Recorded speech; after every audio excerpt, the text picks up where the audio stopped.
Welcome back to Scandalous Los Angeles TV, where we expose the exposers. This is episode 6 of the Simon Says podcast. In this episode, Simon dives deep into the untold stories behind the streets and the studio, uncovering everything from Reggie Wright Sr. and the Compton police to culture vultures like Vlad TV. And just when you think you've heard it all, he drops a bombshell about one of hip-hop's most iconic tracks, Snoop Dogg's Ain't No Fun. Simon said that it was actually stolen from poo from swans. So without further ado, let's hear what Simon says. This is Global Tellink. You have a prepaid call from Suge, Wright. an incarcerated individual at the R.J. Donovan Correctional Facility, San Diego, California. This call and your telephone number will be monitored and recorded. You have a prepaid call. You will not be charged for this call. To accept this call, say or dial 5 now. Thank you for using Global Tellink. Hello? Hey. Yeah. So, enough about our people. You done already focused enough on the negative. I want to get to the positive and building the West Coast. So I'm looking at under you since you left. I mean, we had artists, The Game. We had a couple artists, the West Side Connection at the end before, and then the road. But after that, we haven't had the machine pushing any West Coast artist music. Now, you know, Snoop went down to dealing with Priority and No Limit, and E40 went to go mess with Lil Jon and TVT. But Jenny, is there a concerted effort in the industry from pushing West Coast artists to the mainstream the way you were able to do it with your partnership with Interscope? Well, the thing is, Interscope was 2 weeks from going bankrupt, throwing in the towel before I met him, right? We Right. built Interscope. I did, right? But That's what a we need fact. from the West Coast is this. Yeah, what we need from the West Coast is this. The older artists need to step back and give the younger artists a chance to play. So, like if Michael Jordan wouldn't have retired, or Kobe wouldn't have retired, or all these Allen Iverson or whatever, right? Right. How these other guys will get the opportunity? So you got, when you over 50, when you 50 and up, give these guys a chance. How can we give anybody a chance on the West Coast? All the old dudes in the way. How can we give it? It's like this. I think This call and your telephone number will be monitored and recorded. if you hear Young Boy's an incredible artist, right? Right. When he come to town, all the old motherfuckers would rather have a song with him instead of our young artists. They're trying to touch in with the unknown artists. Snoop, sit your ass down somewhere, man. That ain't gonna work.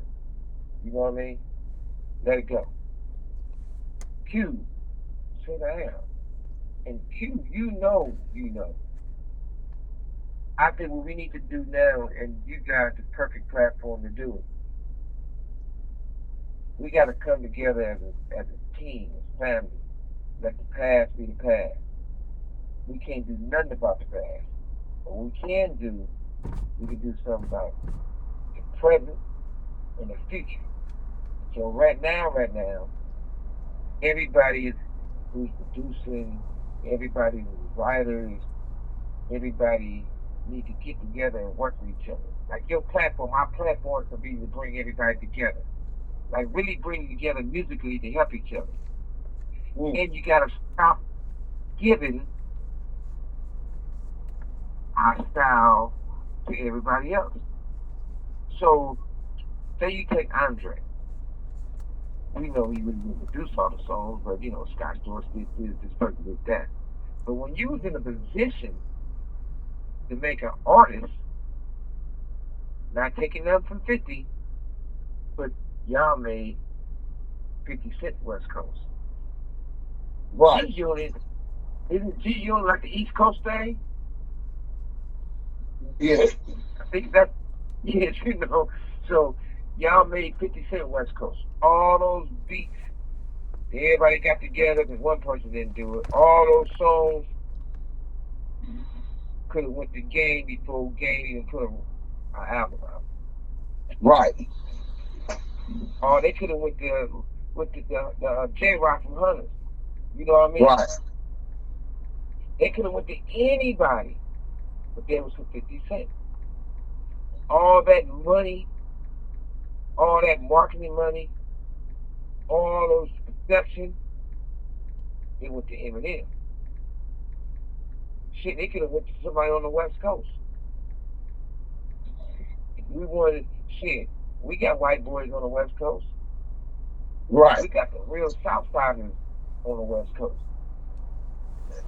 And we got talent on the West Coast. But if we constantly giving everything to all the other states, now I'm not saying it's not working with the other states because hip hop is really designed for black people. That's our culture. So we can fuck with Chicago, we can fuck with down south, we can fuck with East Coast, right? But first we're supposed to fuck with home. Right now, we need to stop every motherfucking thing. You know, everybody want to turn it to like it's something illegal. So if somebody from Chicago come out here and do a video, and somebody hold them down and make sure they're good, that's Rico. Right. And what did y'all trying to say? You basically sending a signal saying if y'all try to network, you're gonna be in prison. Right. Because you gotta be able to network. Chris Brown live out here. That's Breezy. You know what I mean? Right. Breezy by far is the most talented artist on the planet. That's a fact. So Shout out to what's Breeze. going on with, like what's going on with Breezy is that they jealous of that young man, but we not standing up fighting for him. I'm not saying he drink too much. I'm not saying he's doing drugs. But if he is, you help him. Because I consider him a real West Coast nigga. I've been knowing him since he was 16 years old, or maybe younger. But back to the focus of the West Coast. Damn, I gotta hang up and call back. That's cool. That's Suge Knight, man. This some real boss game, man. Hit that like button. Make sure that y'all doing what y'all supposed to be doing. You know what I'm saying? Exclusive. This is Global Telling. You have a prepaid call from Suge Knight. What's up, big boy? an incarcerated individual at Right. the R.J. Donovan Correctional Facility, San Diego, California. This call and your telephone number will be monitored and recorded. You have a prepaid call. You will not be charged for this call. To accept this call, say or dial 5 now. Thank you for using Global Tel Link. So this Hello. thing, Yeah. I'm gonna say the real name so they can understand who I'm talking about. Who it's important about. Nigga, Reg, y'all lying. They go up there. I got a homie. GS. That's my real motherfucking homie. Got all the love of the world for him. But at the same time, it is what it is. The truth is the truth, and I stand on the truth. He goes and tries to say, oh, the homie brother got it. And try to send the police to me talking about I don't want to sit him on a mission. Right? Right.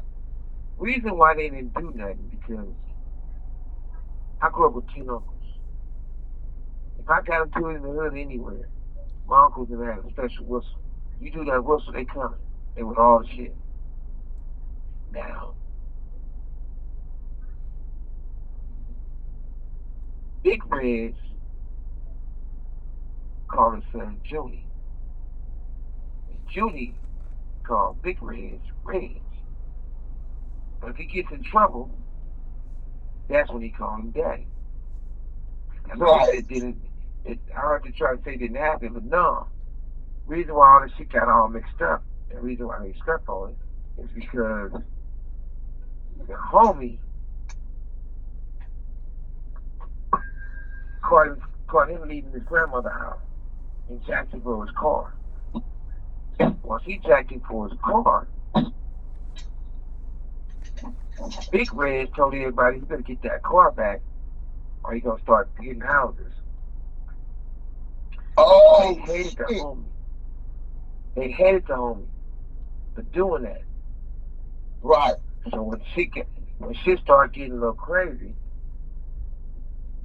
the homie brother, Scar, that was my homie too. So Scar get knocked in the Compton PD or sheriffs came and arrested James. They sent us from somewhere, the dogs, whatever, right? Right.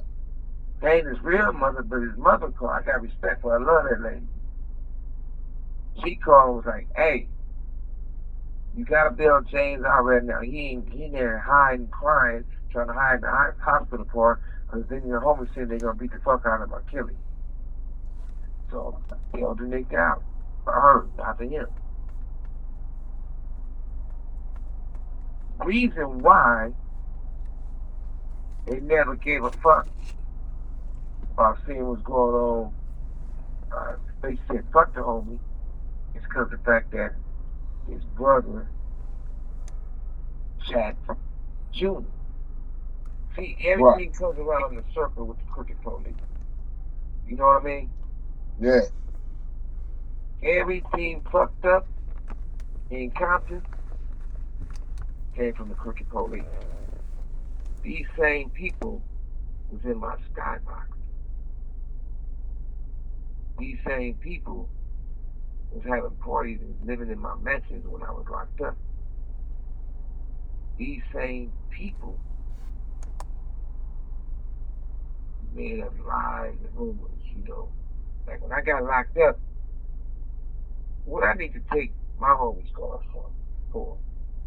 Right. I ain't never got into it with not one of my homies in life. Never. Never had a reason to. Shit.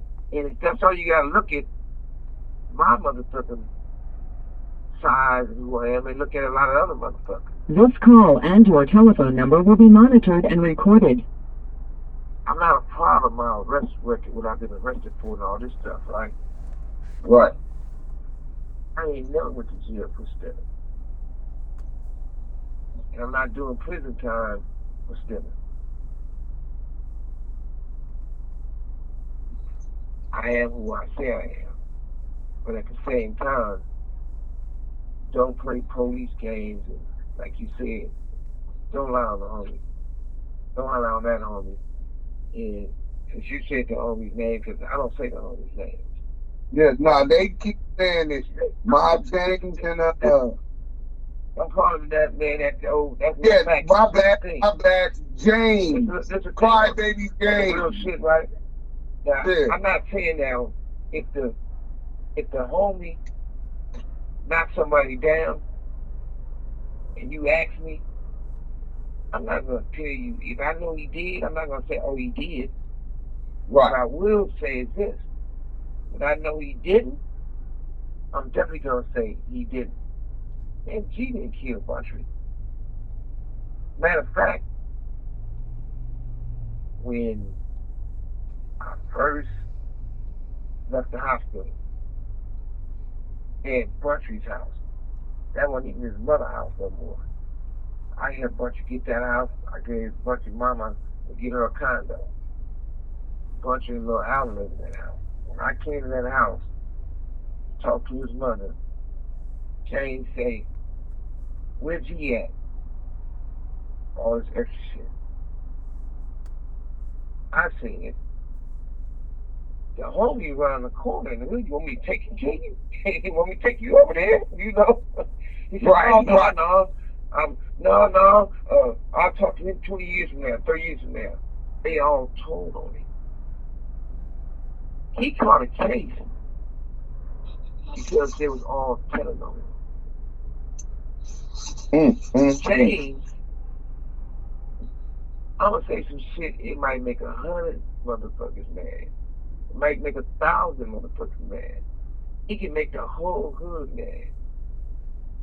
Sometime in life, you gotta look at it like this. I love the hood, but I hate some of the homies. You know what I mean? So that's just fact, right? So we got a homie named Karate Rob. James with the Karate Rob and said, "You still got that number to the FBI people?" Damn. James called the motherfuckers and said he wanted to make money. James wore a wire. The homie Pierre was already in the wheelchair. He sent Pierre to prison. He sent a whole bunch of homies to prison. Had to kill Pierre because Pierre was in a wheelchair, so you got to do all that time. He wasn't taking care of himself. He started being a diabetic. He started being like, fuck, that's a hard time for a motherfucker to shit during time, you know? Yeah. James and the crooked police destroyed the hood. Yeah, he did FG like that too, and Steady Mike from Cross Atlantic. Yeah. And see, the thing about it is, the difference between me and those motherfuckers, I fuck with my homies. I'm about to my real homies. Right. And when they like, I got a big bro. If he ever want to say his name, he can say his name. We tight. He just say, Brody, your ass, nigga, you know who's first? You on that, they say you was on that mob shit. I said, I do take accountability for that. If something went wrong that is supposed to be wrong, we're supposed to talk about it. So that being said, I take responsibility for everything I did, everything I do. And you see it. If motherfucker want to line up behind it, shit, that's what we do. But James works for the FBI. James he was good for him. Now you gotta look at it like this. James personally said, I didn't say it, this is his words. I'm in the South Side. He lives in South Side. His baby mama from South Side. His daughter from South Side. This call and your telephone number will be monitored and recorded. He goes on that shit and snitched on TPD them and snitched on Puffy. So all I got to do is play the conversation he said, the recording. He specifically said Puffy was over there paying TPD them to kill me and Tupac. Well, nigga, if you the homie, why you never told us? Right. Because he working with the FBI and they want to see y'all out the way. That's all it was. So this shit was way. You got motherfuckers that go to motherfuckers who call themselves, and they can be talking to a lawyer, they can talk to a bitch trying to press or anybody else, and they'll say some shit like, Suge is dumb, Suge stupid. How motherfucker blow $700 million a death row? I never blew shit. Number one. Number two, they never took no money from me. But at the end of the day,